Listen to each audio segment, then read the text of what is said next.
Assalamualaikum warahmatullahi wabarakatuh. Alhamdulillah rabbil alamin, wassalatu wassalamu ala sayyidil mursalin wa ala alihi wa ashabihi wa li baitihi wa dzurriyyatihi ajma'in, wa ba'd. Mohon maaf nih, kitabnya nggak kebawa, kita pakai PDF ya. Apa judulnya tadi Pak? Al-Khawf ya. Sebentar ya, saya cari dulu.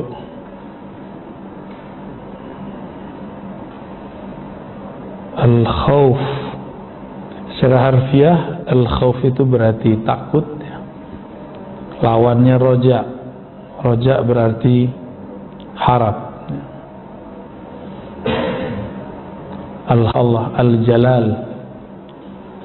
Apa arti Jalal? Keagungan Allah Subhanahu wa ta'ala. Kita kalau melihat ada orang yang agung, yang terhormat, maka kita segan. Rasa yang muncul namanya khauf ya, karena kita segan. Berbeda dengan orang yang kita suka takzim kepadanya, tapi rasa cinta kita melewati rasa segan kita. Nah, itu namanya roja, berharap. Itu al-khawf dan roja ya. Kita coba lihat nih, apa kata Imam Abu Bakar Ar-Razi tentang bab ini ya. Muhammad ibn Abi Bakar ya. Al-Khawf halaman 75. Sebentar.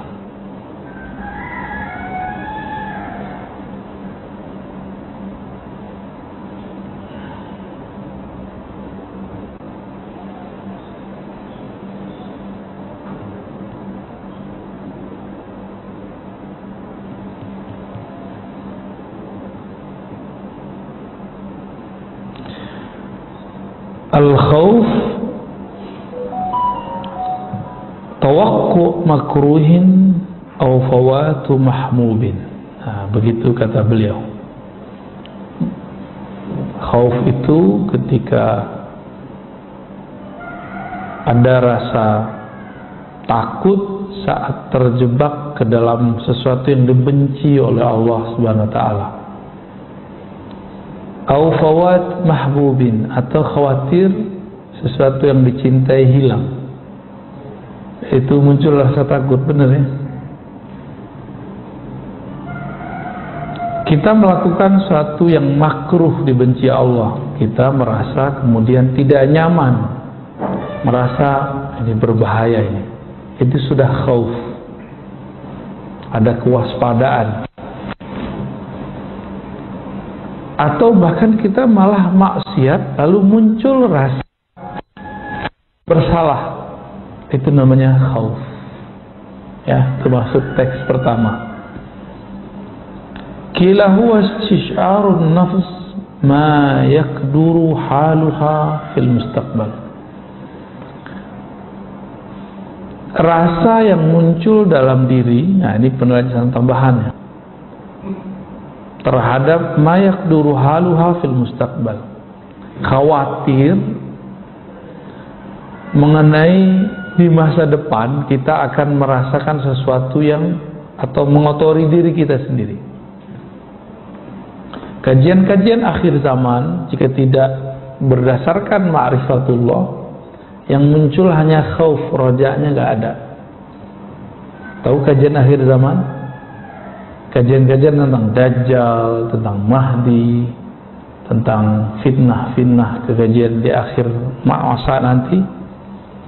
Itu kalau tidak berdasarkan ma'rifat yang tajam, cuma berdasarkan akliyat, hafalan, mungkin analisa-analisa kita terhadap dalil, itu yang terjadi nanti apa? Rasa khawatir. Maka coba lihat, saya cuma minta Bapak, Ibu, Saudara memperhatikan. Saya ada kajian akhir zaman orang lain juga punya kajian akhir zaman. Rasakan bedanya. Ada perbedaannya. Kajian akhir zaman kita ambil dari para aulia-aulia dalam memahami dalil, bukan hanya dari para mufakirin, ahli-ahli pemikiran. Karena akhir zaman kabarnya diceritakan oleh Rasulullah. Rasulullah dapat berita lewat kolbunya, kolbu dari ruhnya. Siapa yang mengabarkan? Allah Subhanahu wa ta'ala. Maka cara memahaminya harus lewat kolbu, nggak bisa lewat ini. Kalau lewat ini, apa yang terjadi? Beberapa ustadz itu sudah pengen selamat. Beberapa dai itu sudah mengajak orang buat perumahan akhir zaman. Berarti guys, oh ini sunnah. Kenapa?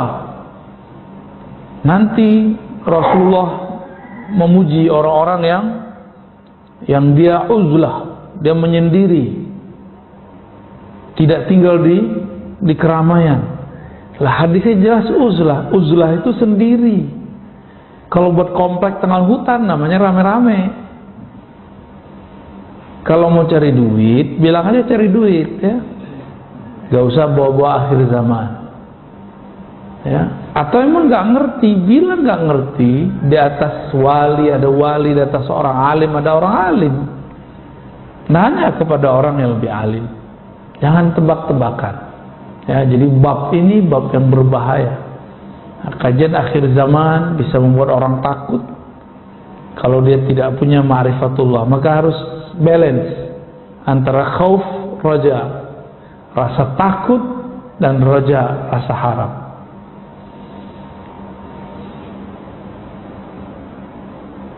Apalagi makna dari khauf? Harakatul qalbi fi jalalatir Rabb, min jalalatir Rabb. Tadi saya sudah sebutkan di pengantar. Khauf itu getaran kolbu karena keagungan Allah Subhanahu wa ta'ala. Kenapa kita merasakan getaran? Bisa jadi karena kita merasa salah, bisa saja merasakan kita ini kurang adab kepada Allah. Pernah gak merasa, ya Allah saya gak pantas? Pernah merasakan begitu? Jika pernah, berarti pernah merasakan khauf, rasa takut.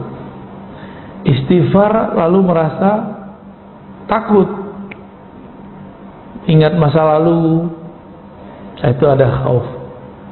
Maka kadang-kadang orang-orang yang taat terkecil itu kadang-kadang kalau dia ini nggak kena maksiat sekali, dia sok suci kadang.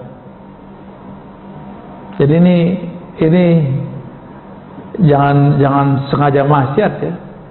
Tapi ada orang yang taat terus, dan itu banyak di dunia. Lalu ketika dia bersentuhan bab politik, bersentuhan bab perbedaan, dia merasa lebih suci daripada orang yang berbeda. Ketika dia melihat orang maksiat, dia merasa jijik. Akhirnya kalau Allah sayang sama dia, Allah takdirkan pada orang ini maksiat, supaya dia tahu rasanya maksiat itu gimana. Bahwa maksiat itu juga bagian daripada gerakan hidup yang Allah sudah takdirkan. Takdir buruknya orang maksiat putus asa, takdir baiknya orang maksiat tobat. Pilih mana? Itu takdir. Jadi maksiat itu takdir, iya. Tapi usaha kita, tobat itu takdir baiknya, putus asa itu takdir buruknya, mengulangi kembali itu takdir buruknya, tobat kembali itu takdir baiknya. Udah begitu aja terus ya. Jadi jangan putus asa, jangan pernah putus asa dari maksiat, jangan juga kegeeran kalau taat gitu ya. Kalau putus asa berarti khaufnya berlebihan. Kalau kepedean, apalagi juga diampunin lagi, berarti roja. Maka ungkapan ulama kita, khauf itu sayap kanan, Roja itu sayap kiri. Dengan begitulah seorang hamba usul ke hadirat Allah Subhanahu wa taala, sampai kepada Allah. Sampai itu gimana? Allah kan tidak perlu tempat. Sampai di situ berarti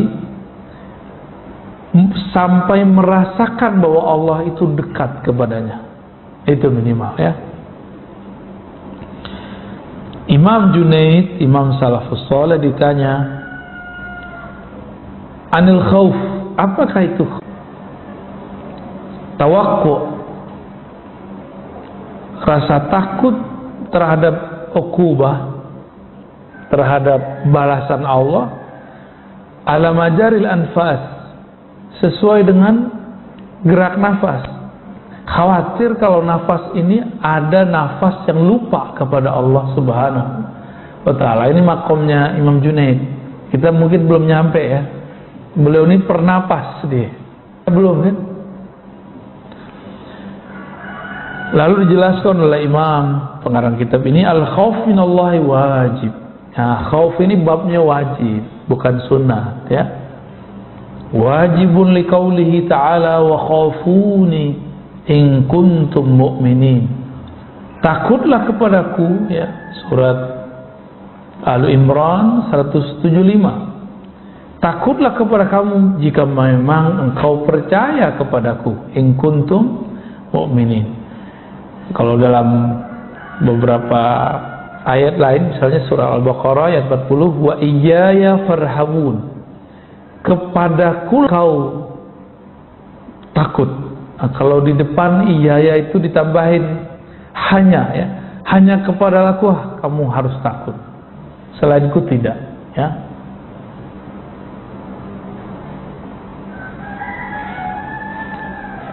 Allah itu memuji para nabi, para wali dengan rasa takut itu. Yad'unana raghaban wa rahaba. Mereka berkami dengan penuh rasa harap dan rasa takut. Harap diterima, takut ditolak. Nah, itu maksud juga ya. Wa yakhafuna rabbahum min fawqihim. Mereka takut kepada Allah min fawqihim. Nah, ini orang menjadikan ayat ini dalil bahwa Allah di atas. Pada min fawqihim, dari atas mereka, itu nggak mesti berarti Allah di atas. Karena kata fawq bisa berarti seperti dalam surah Al-Baqarah, innallaha la yastahi ay yadriba masalan ma ba'udatan fama fawqaha. Kata fawqa itu artinya yang lebih kecil daripada ba'udah. Ba'udah artinya nyamuk ya. Dan ayat-ayat yang lainnya, yakhshawna rabbahum yakhafuna su'al hisab. Nah, dalam sebuah hadis disebutkan oleh Imam Suyuti bahwa hadis ini ya hasan lah ya, riwayat Fiddar. Tidaklah akan disiksa masuk neraka orang-orang yang pernah menangis karena takut kepada Allah. Jadi semua tangisan itu mardud, ditolak, kecuali satu tangisan. Tangis. Jadi air mata itu bisa madamin api nerakanya kita. Kita ini masing-masing punya nerakanya. Nah, itu tetes air mata takut itu bisa memadamkan api neraka. Itu dia ya. Kenapa? Karena neraka itu milik Allah. Allah menyebutkan neraka sebagai simbol daripada siksanya, jalalnya. Siapa yang nangis di situ terlihat ada jamalnya Allah, rahmatnya Allah Subhanahu wa taala. Bagaimana Nabi mengilustrasikannya? Tidak akan masuk neraka, tidak akan disiksa orang yang takut kepada Allah lalu nangis sampai air susu ke dalam susunya. Bisa nggak air susu balik? Nggak pernah bisa ya. Nggak pernah bisa, sekali keluar ya udah nggak bisa masuk lagi. Berarti selama-lamanya. Nah, ini yang menarik nih. Maka saya nggak percaya ada orang murtad itu kecuali dia belum benar-benar Islam sebenarnya. Orang-orang yang pernah nangis menyebut nama Allah, itu rasa tangis itu, rasa getar di kalbu itu tidak akan pernah hilang. Tidak akan ada selama-lamanya. Belajar lewat zahir dulu, batin dulu yang dibenerin. Kalau hijrah, yang dihijrahkan kalbu dulu, bukan zahirnya. Supaya kalbu ini benar-benar bergetar kepada Allah, disebut namanya, maka kemudian ada getarannya, disebut namanya di hadapannya. Ya. Ini banyak orang hijrah, ngaji, tapi apa yang terjadi? Kalbu tambah keras, sibuk nyalahin orang, berarti nggak ada yang nggak beres di kalbunya itu. Ya. Jadi kalau kita benar-benar mau belajar Islam, mulai dari kalbu, karena Al-Quran turunnya ke dalam kalbu, bukan ke sini. Ini hanya alat untuk memahami, menerjemahkan bahasa-bahasa kalbu. Ya.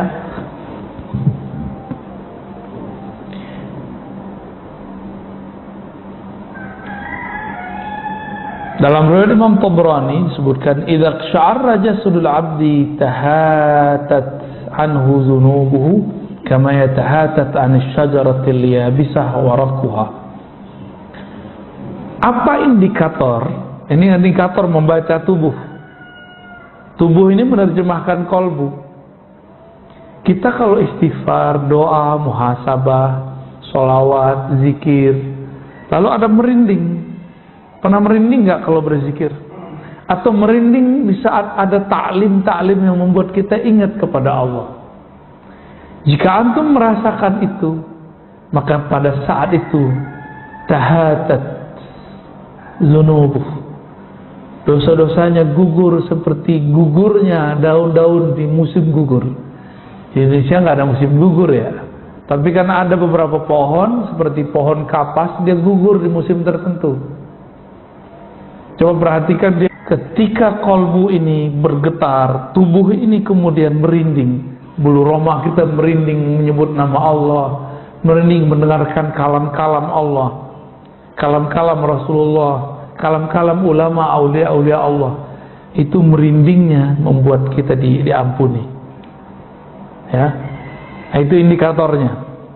Antum baca sholawat, ada perasaan merinding nggak?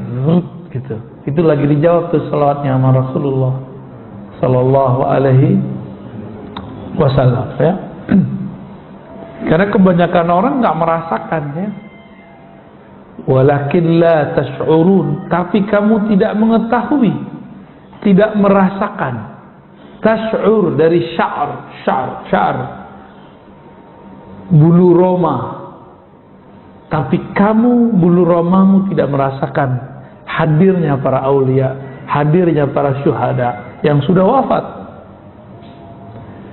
Jika para aulia, para syuhada masih hidup di alam lain, nabi yang membuat syuhada itu mulia, aulia yang karena nabilah mereka menjadi wali, kira-kira lebih aula ayyakuna hayyan, lebih utama hidup, ya, lebih. Bismillah.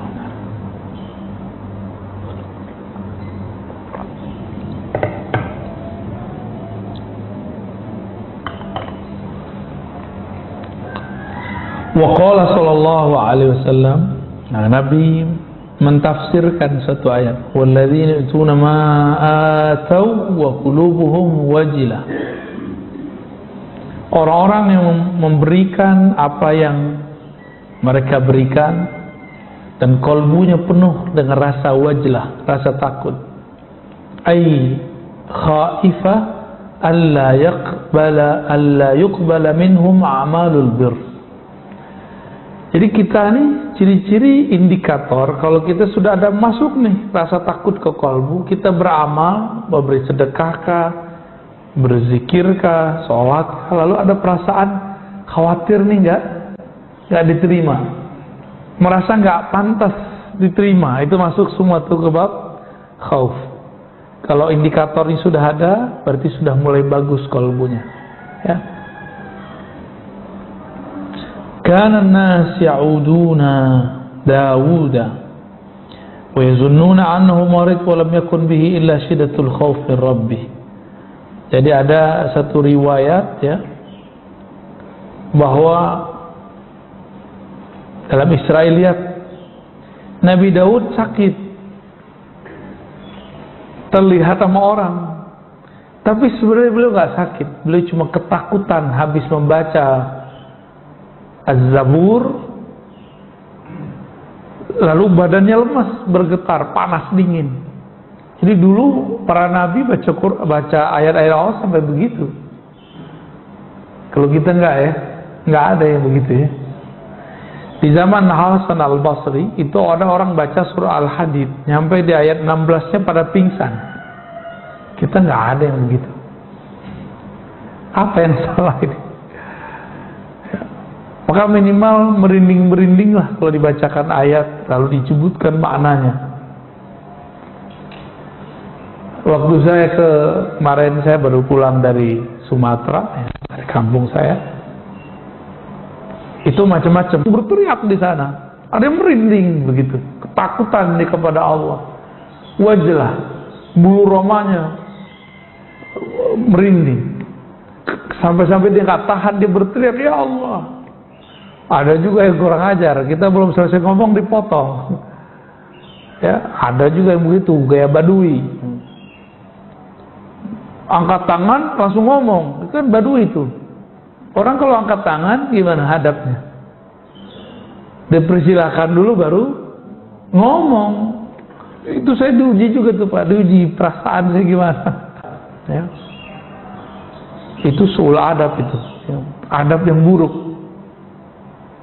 Itu terjadi Pak. Tapi yang bagus adab banyak juga. Cuma kadang-kadang kita diuji sama yang buruk adab doang. Ya. Nah, ada sebuah kalam ini hadis juga. Rasul hikmah khafatullah. Hikmah, orang kan belajar hikam lalu menemukan hikmah dalam hidup. Apa inti dari hikmah? Makhafatullah, rasa takut kepada Allah Subhanahu wa taala. Maka dikatakan di sini man khafallaha khafahu kullu syai' wa lam yakhaf wa man lam yakhafillah khafa min kulli syai'. Nah, ini hadisnya riwayatnya hasan ya kalau digabung dengan riwayat yang lain. Siapa yang takut kepada Allah, maka segala sesuatu akan takut kepadanya. Maksudnya kalau kita segen kepada Allah, maka semua di alam semesta akan segen kepadanya, kecuali jin dan manusia yang durhaka kepada Allah. Sebaliknya, siapa yang tidak takut, tidak segan, tidak hormat kepada Allah, maka dia akan takut kepada segala sesuatu. Apa aja takut? Corona takut, nggak corona takut. Trauma 2019 takut, tar mau 2004 takut duluan, 2024 belum datang udah takut duluan. Corona berikutnya belum datang udah takut duluan. Kedinginan ini ya. Jangan-jangan lebih kotoran itu Pak ya, karena jangan-jangan jarang dicuci tuh. Taruh aja kan, percaya kalau bersih. Kalau kita batuk-batuk di situ. Kalau karpet semoga dibersihkan sering-sering ya. Kalau semoga tiap hari ada yang bersihin. Ya emang usahanya lebih banyak. Di masjid-masjid besar sudah rapat, sudah ya, semoga coronanya masih tidur lah. Kalau nanti muncul bangun ya siap-siap aja Pak ya. Raditu billahi rabba, ridha kepada Allah. Virus itu nggak ada yang bergerak sendiri, itu ada intervensi manusia. Berarti ada yang makar kan? Bener, ada yang makar toh. Takut nggak Pak? Yang ngeri kalau kita dengar cerita konspirasi, ngeri. Tapi tenang aja, Allah itu baik, lebih cakep dalam membuat makar. Fallahu khairul makirin. Mereka mau makar sekarang, silakan ente makar ya. Allah Tuhan kita lebih baik makarnya. Maka kurang-kurangi Pak karbo dari sekarang. Tuh saya virus itu tumbuhnya lebih gampang kalau ada karbo. Kurangi yang manis-manis di badan. Bapak ini dan manis ya. Itu khairul makir, lebih baik makarnya daripada mereka. Tenang aja Pak. Nggak ada namanya orang buat jahat terus dia enak, nggak ada. Ya, may ya'mal syarran wa may ya'mal syarran yarah. Yang berbuat buruk, cash, kontan dia akan melihat hasilnya. Itu aja. Jadi saya itu udah hilang kadang-kadang rasa khawatir itu untuk masalah-masalah begituan. Nah, yang saya takutkan Allah ini terima kita atau enggak, itu aja yang saya khawatirkan.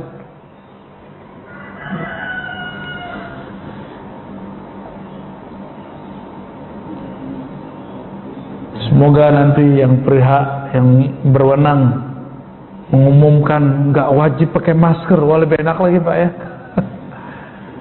Masker lumayan mahal Pak, udah kaya tuh tuan-tuan masker tuh ya. Bisnis masker udah luar biasa tuh. Allah Subhanahu wa ta'ala tidak akan pernah menjadikan kalbu kita ini ada dua ketakutan, rasa takut. Takut kepada A dan takut juga kepada B, nggak ada. Ya. Pasti kepada salah satunya. Makanya dalam Al-Quran dikatakan Allah tidaklah menjadikan manusia itu dua kalbu. Kalbu kita satu. Maka rasa takutnya cuma satu. Takut kepada Allah, takut kepada Allah aja. Kita ngomong begini bukan berarti kita nggak waspada terhadap corona. Kepada corona bukan khauf tapi waspada. Bisa bedain? Kita tidak takut corona tapi kita waspada kepada Allah takut. Bisa bedain? Jangan konyol juga bilang gak usah takut kepada corona, gak usah waspada. Itu konyol juga tuh. Mengada buktinya orang meninggal kok ya. Kalau antum gak percaya, gak masalah. Buktinya ada ya. Semuanya ada. Jadi kita gak usah terlalu kemakan teori-teori yang aneh-aneh juga.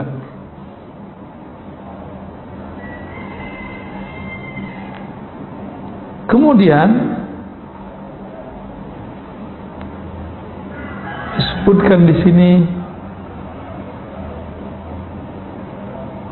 wah hilang lagi dia. Ya.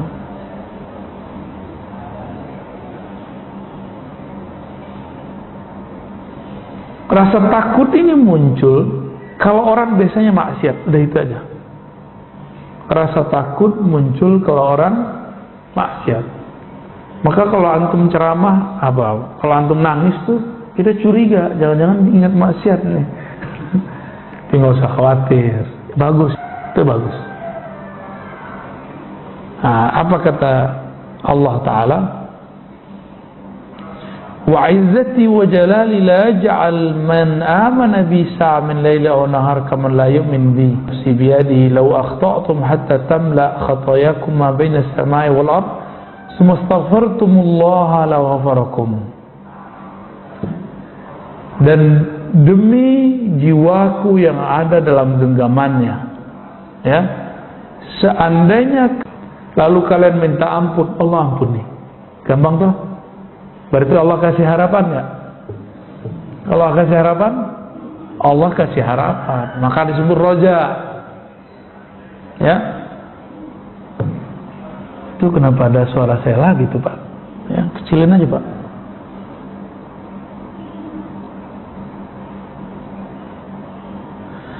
Walau lam tukhti'u laja'a Allah biqaumin yukhti'un summa yastaghfirun fayaghfir lahum. Ada orang merasa nggak berdosa. Ada satu kaum merasa tidak salah. Ada satu generasi merasa mereka orang taat. Banyak orang begini sekarang. Banyak, baru soleh dikit udah gak rasa berdosa. Baru soleh dikit sudah ngancem-ngancem orang yang berbeda paham. Ya, lu banyak. Ya, lalu nakut-nakutin orang. Pernah nggak ditakut-takutin orang, Pak? Ntar kamu dihisap loh di sisi Allah. Pernah gitu nggak? Saya hampir tiap hari digituin orang. Maklum, kita juga cara mati tiap hari. Tapi sombong sekali ngomongnya. Ittaqullah, takutlah kamu kepada Allah. Semoga kamu dapat hidayah. Gitu. Dia lupa mendoakan dirinya sendiri. Ya kalau saya amin aja, amin. Ya. Para hati-hati kamu dihisap. Ya itu urusan saya, ntar dihisap. Itu urusan ente. Ya. Gak usah ngancem-ngancem kita dengan kata hisap. Ente aja selamatin dulu dirinya. Jadi kita ini kalau beda paham sama orang, gak usah bilang ntar kita lihat aja deh. Ntar ente dihisap. Gak usah ngancem-ngancem begitu. Ya.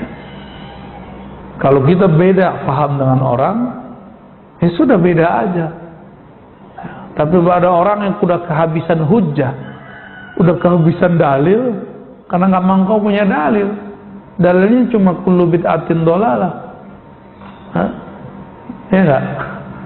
Di luar itu dia nggak punya dalil. Kita sebutkan dalil, dia bilang nanti kamu hati-hati dihisap. Ya hisap urusan kita, nggak usah diancam-ancam. Kita sudah mempersiapkan apa yang kita buat, jawabannya di sisi Allah Subhanahu wa ta'ala. Insya Allah harus dipersiapkan, Pak, jangan nggak dipersiapkan. Imam Bukhari itu ngajarin kita begitu. Kata Imam Bukhari, tiadalah aku membuat sesuatu kecuali aku siapkan di sisi Allah Subhanahu wa ta'ala hujahnya. Ini beliau yang ngajarin kita nih, karena semua bakal ditanya. Dan surah Ahlakumut Takatsur di akhir ayat kan jelas sekali, semua yang diberi akan ditanya. Saya dapat kopiah, ini ditanya semua nih, Pak. Pertanyaannya lama ini. Ya, Bapak pakai masker itu ditanya semua itu. Baju ditanya semua, dari mana, dipakai apa, gimana cara dapatnya. Banyak pertanyaan ntar. Kita nggak usah ngancem-ngancem orang. Kita makan nggak basmalah aja dihisapnya berat. Ya. Jadi kalau antum debat dengan siapapun, jangan ancam dia dengan kata hisap, kata neraka, nggak usah. Itu hak prerogatifnya Allah Subhanahu wa ta'ala. Ya. Kalau kamu tidak merasa berdosa, nggak apa-apa. Kata Allah, la ja'allahu biqaumin yukhti'un summa yastaghfirun fayaghfir lahum. Allah akan ganti generasi baru yang mana mereka merasa berdosa kepada Allah, lalu mereka minta ampun, lalu Allah ampuni. Jadi dosa itu rasa. Saya sudah sebutkan berkali-kali, Bapak Saudara, kalau ada dosa zahir, ada dosa batin, ada dosa adab. 3 aja. Dosa zahir, dosa mata, kita semua punya. Tapi jangan masuk ke dosa yang batin. Kalau iya, taubatnya harus lebih serius. Pernahkah merasa diri lebih baik dari orang? Pernahkah merasa lebih suci dari orang lain? Pernahkah merasa lebih benar dari orang lain? Merasa benar boleh, lebih benar nggak boleh. Bisa bedain? Merasa benar boleh. Masa kita nggak boleh merasa benar? Kalau nggak, untuk apa kita beramal? Kita harus yakin juga yang kita amalin benar. Tapi merasa paling benar itu sifatnya iblis. Merasa baik boleh, merasa lebih baik daripada orang lain nggak boleh. Merasa baik berarti syukur, merasa lebih baik berarti sombong. Itu beda-beda tipis itu ya. Apabila orang-orang tidak merasa berdosa, maka Allah akan ganti generasinya. Muncullah nanti generasi baru yang mereka kolbunya lebih baik. Nah, dia nggak merasa dosa zahir, dia merasa dosa yang kedua, dosa batin. Dosa batin itu yang paling ringan tapi paling bahaya. Apa itu? Ghaflah, lalai kepada Allah Subhanahu Ta'ala. Lalai satu napas naik turun, ada kelalaian di situ, itu sudah berbahaya. Apa kata Allah di Quran? Wala takun minal ghafilin, jangan kamu lalai. Sempat lalai, kena larangan itu. Beriman kekasih Allah, dia merasa bermaksiat walaupun dia nggak perlu korupsi, zina, ngambil hak orang, nyakitin orang, nggak. Dia lupa ingat Allah, di kalbunya sudah disebut maksiat. Apalagi kalau dia pernah dosa zahir, itu lebih dahsyat lagi tobatnya. Dosa batin aja nih, nafasnya kosong dari menyebut nama Allah, kosong dari mengingat nama Allah, apalagi dalam sholat, itu bagi dia sudah maksiat yang besar. Apalagi dia memang maksiat secara zahir. Ada nggak kita yang nggak pernah maksiat kalau gitu? Nggak ada ya. Tapi banyak orang secara zahir dia nggak ngerasa maksiat. Imam Syahrastani pernah mengatakan, kelompok Khawarij adalah kelompok yang merasa diri mereka tidak bermaksiat secara zahir, tapi batin mereka nggak selamat. Kelompok ekstrim. Makanya mereka meneraka-nerakakan orang, mengkafir-kafirkan orang. Itu karena kolbunya kotor, tapi hafalannya. Dia menghukumi orang dengan hafalan-hafalannya. Dan ini berbahaya. Ya. Ini yang akan kita hadapi nanti. Jadi Bapak Ibu Saudara yang bukan Allah, yang kita hadapi di masa depan, itu orang-orang yang soleh secara zahir, tapi batinnya kotor. Kita merasa diri kita kotor zahir dan batin, lalu kita tobat, itulah senjatanya. Kalau nggak ada rasa itu, wah kita lewat sama mereka ya.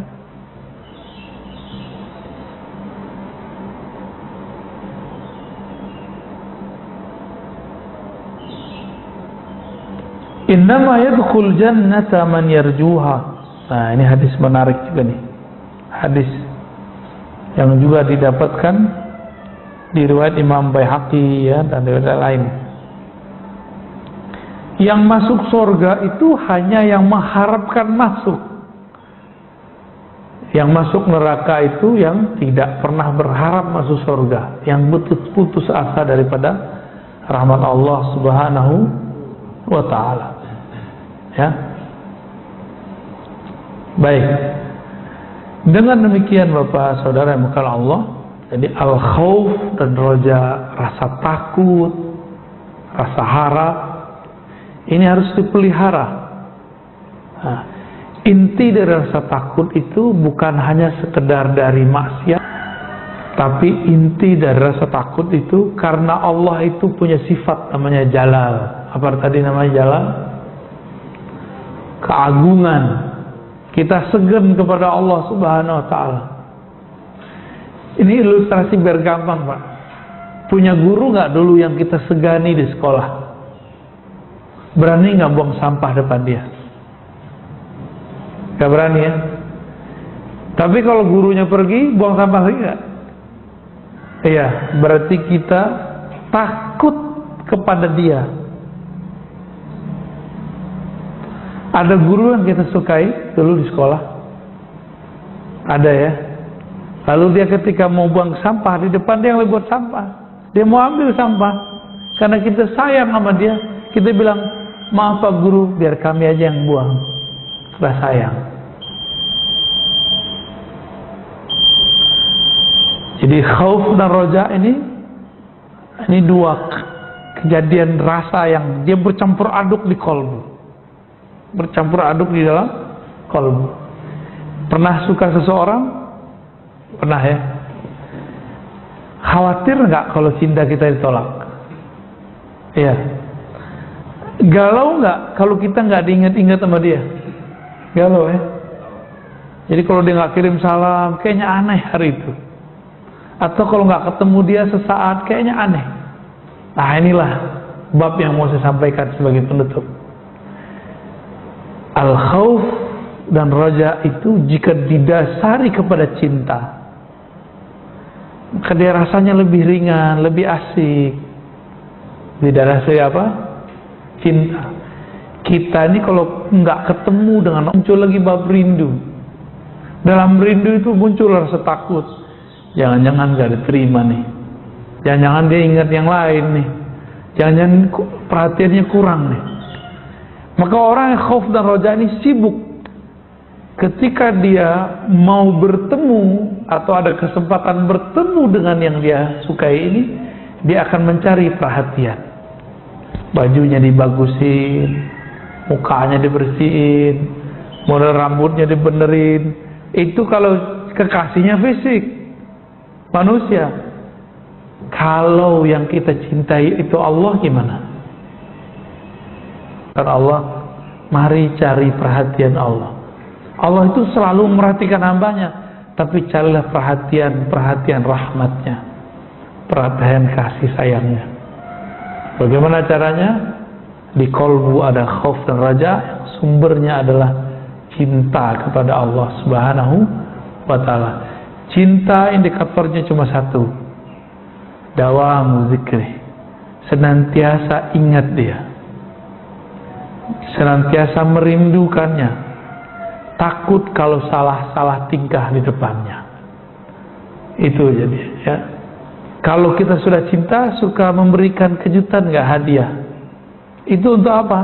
Cari perhatian.